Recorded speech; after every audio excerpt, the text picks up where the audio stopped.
राणा दाम्पत्याच्या घरी बाप्पाचं थाटात आगमन। राणा दाम्पत्य यांच्या अमरावतीच्या शंकरनगर निवासस्थानी गणपती बाप्पाचं थाटात वाजत गाजत आगमन झालं। लाडक्या बाप्पांची यावेळी नवनीत राणा यांनी पूजा आरती करत एकच जल्लोष केला।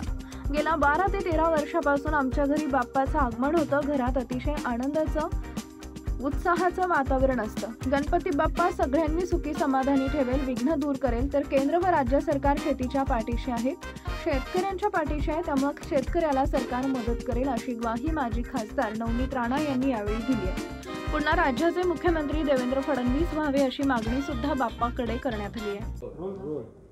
खूप मोठ्या उत्साहाने गणपती बाप्पाचं आगमन झालं। गणेश उत्सवची पहिले तर आपल्या माध्यमातून सगळे भक्तांना मनापासून खूप खूप शुभेच्छा। गणराय सगळ्यांच्या जीवनामध्ये जेवढेही विघ्न आहेत सगळे हरतील एवढीच गणेश रायांच्या चरणी मी प्रार्थना करते आणि आपल्या सगळ्यांना गणेश उत्सवची खूप खूप शुभेच्छा।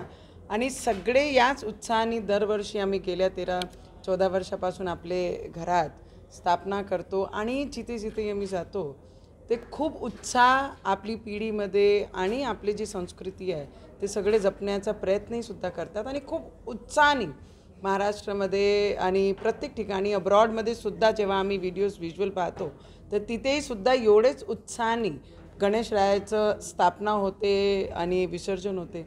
मला वाटते की गणेशरायावर सगळ्यांचा एवढंच बिलीव आहे की सगळ्यांचे विघ्न हरतील आणि सगळ्यांना सुख समृद्धी ठेवतील। राज्यातला शेतकरी संकटात आहे, रायापुढे काय साकडं असणार? मला वाटते की शेतकऱ्यांचे हिताकरिता शेतकऱ्यांचे भविष्याकरिता आमची सरकार जे मेजॉरिटी आम्ही करू शकतो, कारण केंद्राकडनं आणि राज्याकडनं ते प्रत्येक गोष्टी करण्याचा पूर्ण आमचे मुख्यमंत्री आणि आमचे PM साहेब ते पूर्ण पाठपुरावा करत आहेत। तर मला वाटते की शेतकऱ्यांसोबत शेतकऱ्यांच्या हितासाठी ही सरकार नेहमी उभी आहे।